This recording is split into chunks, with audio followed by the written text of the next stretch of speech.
Operation Wildfire is an easily forgotten update, but still succeeded Operation Bloodhound as CSGO's 7th operation, running from February 17th, 2016 all the way until July 15th, 2016, and it introduced several new maps and a major overhaul to an existing one. Furthermore, it added some miscellaneous gameplay changes and 2 new operation campaigns, Gemini and Wildfire. We also received a new case with a brand new knife, which I'll be giving away later in the video, but sadly no new collection skins this time around. Starting with the miscellaneous changes, arms race lost the glow around the leading player that was introduced with Operation Vanguard. Furthermore, the M4A1S and the R8 revolver were added to the rifle and pistol section of the race respectively. There were also some minor changes to the inventory system, helping group them better when sorting by quality, as well as a whole host of changes to the SDK, allowing for more complex maps to be created. Finally, we saw Nuke's loading screen change, and this was why. Nuke was being reintroduced into the game with a fresh coat of paint. Valve had teased the potential remake of Nuke before with a screenshot, but this was the real deal. The map was totally overhauled top to bottom with huge sweeping changes to the map in a bid to balance it from its horrendous state prior. On A, much of the rafters were cut off, only allowing you to walk around half of the top site now, with this yellow platform connecting you to each side. Additional ladders were added around A, which gave players more vertical freedom and allowed for a more dynamic playstyle on the site. A was also significantly brightened and one of the vents closed up to simplify this bomb site somewhat. B site got drastically brighter and had an incredible amount of detail added to it. I remember when this came out, it was truly stunning, but it had a habit of really slowing people's PCs down, especially when compared to the original. The site had a significant overhaul to its layout too. Most importantly, at least to older players, Toxic was moved and given a window, while the vent area was significantly expanded, giving a sink and making the double door a bit less unruly to clear by adding some complexity. Outside remained quite similar all things considered, but the top of A main was given 2 vents to provide cover to rushing terrorists. And as you may have noticed, the walkway from heaven was expanded all the way around to Silo. This was deemed quite a drastic change at the time as it gave the terrorists a much simpler route to heaven and meant they were able to pinch the top site a lot more easily, especially if the CTs were careless enough to not leave a player outside. Everywhere else had some minor changes to cover, was generally made brighter and given the same love and attention that the B site had been given. Ramp room was significantly more bearable to look at, funny Easter eggs were added, and the T roof area was overhauled a bit to make getting onto Silo significantly easier as it used to be a skill jump. We also got some fun props to give us lineups for the A site while making the area just look a bit more detailed. We got other maps too however, not just Nuke, although that was the big hype around this update. We also got 7 new community made maps: Coast, Cruise, Empire, Mikla, Royal, Santorini, and Tulip. Interestingly, this time round we only got 1 hostage map being Cruise, while the others were all bomb defusal. We technically got an 8th Valve-created map called Phoenix Compound, which was used in the co-op strike game mode, but I'll cover that more in detail shortly. But despite that, make no mistake, Nuke was the real headline of the operation. We'll start with Coast, a map created by Ornate Baboon and one of my favourites from this operation. Based in a historical Italian village, this map is incredibly detailed and has a beautiful blend of simple, great textures and splashes of colour. As for the layout, it's a simple 3-lane map with some good diversity between each route.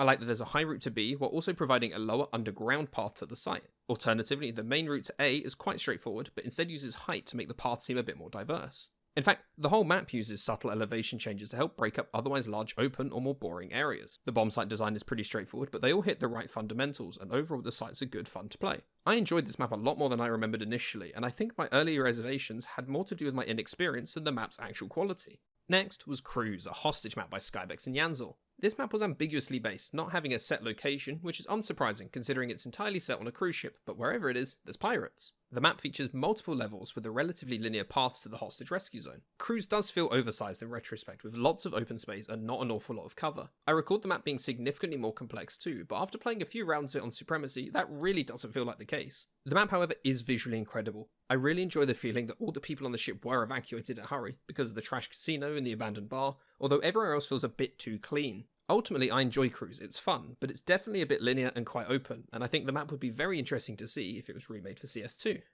The third map featured was Empire, set in the United States and created by Andre Valera, Ordo, Lieutenant Dan, and Waltz. If you've seen the other videos in this series, you'll know I love a dingy rundown map, and stylistically this map is perfect for me.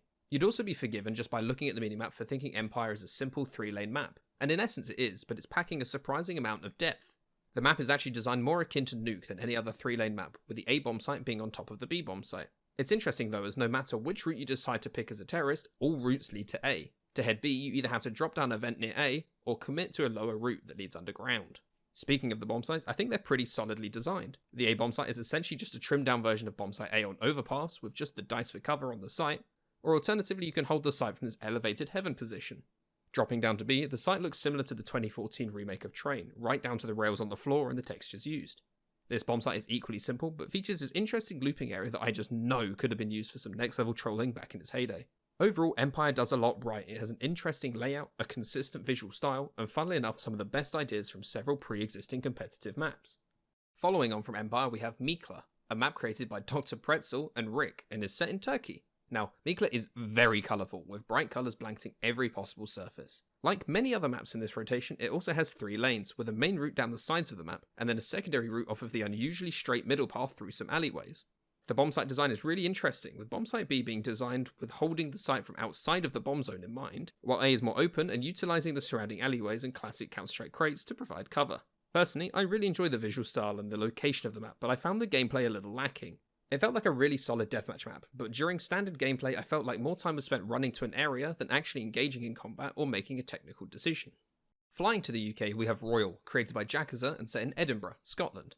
Now, Royal is a very welcome contrast to the rest of the maps in this operations map pool. It's snowy and very, very grey, quintessentially Scottish.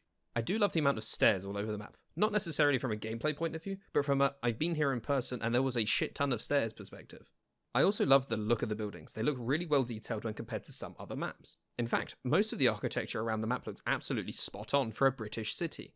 Everything is very easy to read due to the simple textures and bright white snow. Both bomb sites are quite small, with the A bomb site being based around this small statue in a small courtyard. B, however, is tiny in comparison, being this very small space behind a van. The buildings surrounding each bomb site play a pivotal part in the defense of this site due to their relatively small sizes and lack of complexity. It's a very unique feeling map that features lots of close range and tight angles and is perfect for deathmatch mode. Penultimately, we have Santorini, a map created by RF, Dreamsane, Ordo, and of course, FM Pone.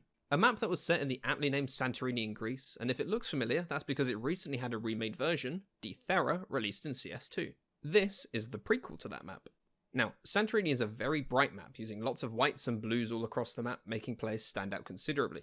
There's very minimal clutter around the map, making it feel incredibly competitive right from the rip. I'd argue the most famous part of this map is definitely its middle, with its wide open design and its hidey holes towards the edges. The bomb sites are nicely colour coded too, very similarly to Season, another map created by FM Pone. Speaking of bomb sites, the A site is relatively complex, with lots of cover in the surrounding area and using lots of height on the site to create cover. B in comparison is fairly linear, with little nooks to hide in and an elevated area to quickly retake the site from. I really enjoy the gameplay on both of these sites, with both feeling quite unique. My one problem with the B site is how easy it is to rat in the tunnels in an afterplant situation. It's not fun to be on the receiving end of, and equally not very fun to play either. That aside, Santorini is a really solid competitive map that fans welcome back to CS2 when it was temporarily re-added and remade as Thera. And finally, we have Tulip, a map based in the Netherlands and created by Cat Food. This map was the other breath of fresh air due to the unique location, nighttime setting, and deadly water. This to me is the best example of an operation map out of this rotation. It's got a great combination of interesting landmarks and fun design, while also maintaining a reasonable level of competitive complexity. It's fun, it's silly, but can also be taken seriously if a game starts to get tense. The A bomb site is sandwiched comfortably between a church and a drugstore, whereas the B site is a little more open and set around a tram line, something the Netherlands is quite famous for. Regarding some of the things the Netherlands is perhaps more infamous for, there's a lot of water around this map and literally all of it will kill you. That makes this spot towards B to be quite spooky as it's narrow and dangerously close to the water. I think this map does a really good job at sticking to what the Netherlands looks like and feels like, while balancing a fun Counter-Strike experience.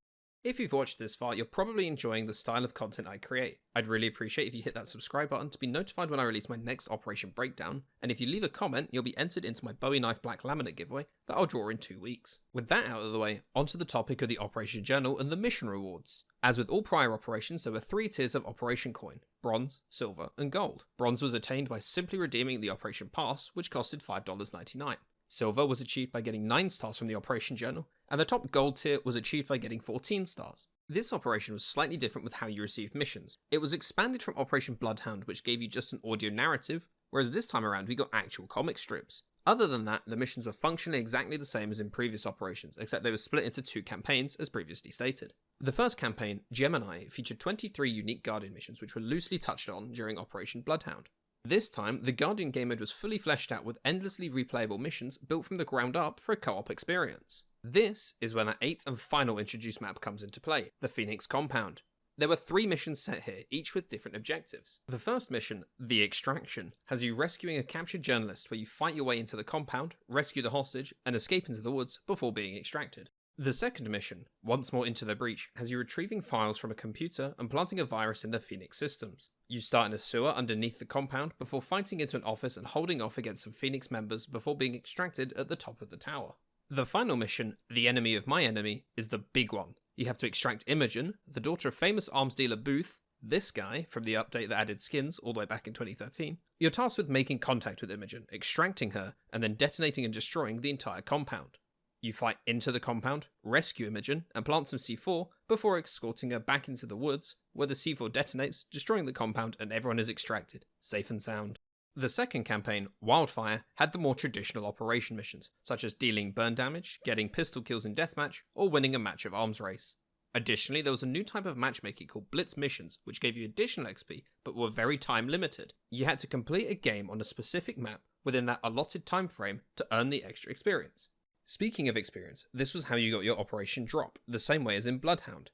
Every time you'd level up, you'd receive a weapon drop from the exclusive Operation Wildfire weapon collections, featuring 6 previously featured collections. The included collections were the Cobblestone, the Cache, the Overpass, the Gods and Monsters, the Rising Sun, and the Chop Shop collection. I've covered these limited collections in my Operation Bloodhound video, so if you'd like to see more on those, I'll link the video in the top right corner. You'd also get an Operation Wildfire Case, which contains 16 community-made skins, and the aforementioned brand new Bowie Knife. Starting in Milspec, we have the PP Bison Photic Zone, the Dual Berettas Cartel, the MAC-10 Lapis Gator, the SSG-08 Necropos, the Tech-9 Jambaya, and the USPS Lead Conduit. Restricted brings the FAMAS Valance, the 5.7 Triumvirate, the Glock 18 Royal Legion, the Mag-7 Praetorian, and the MP7 Empire. Penultimately in Classified, there's the AWP Elite build, the Desert Eagle Kamicho Dragon, and the Nova Hyper Beast. Finally, in Covert is the AK-47 Fuel Injector and the M4A4 the Battlestar. The Bowie Knife was the rare special item in this case and came in all the classic finishes, being the Safari Mesh, Forest DD-Pat, Boreal Forest, Stained, Night, Scorched, Urban Masked, Crimson Web, Blue Steel, Case Hardened, Slaughter, Fade, and Vanilla.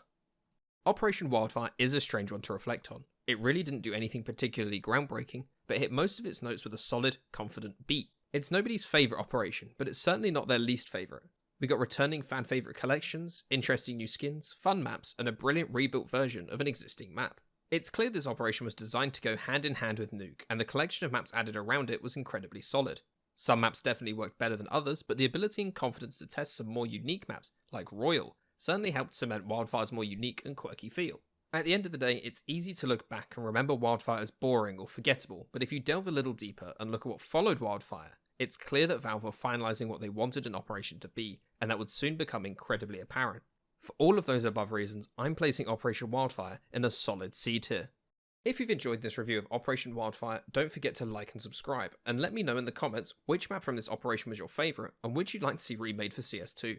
YouTube thinks you'll like this video on the right, and please join me in the next one as we delve into Operation Wildfire's anticipated successor, and most importantly, thanks for watching.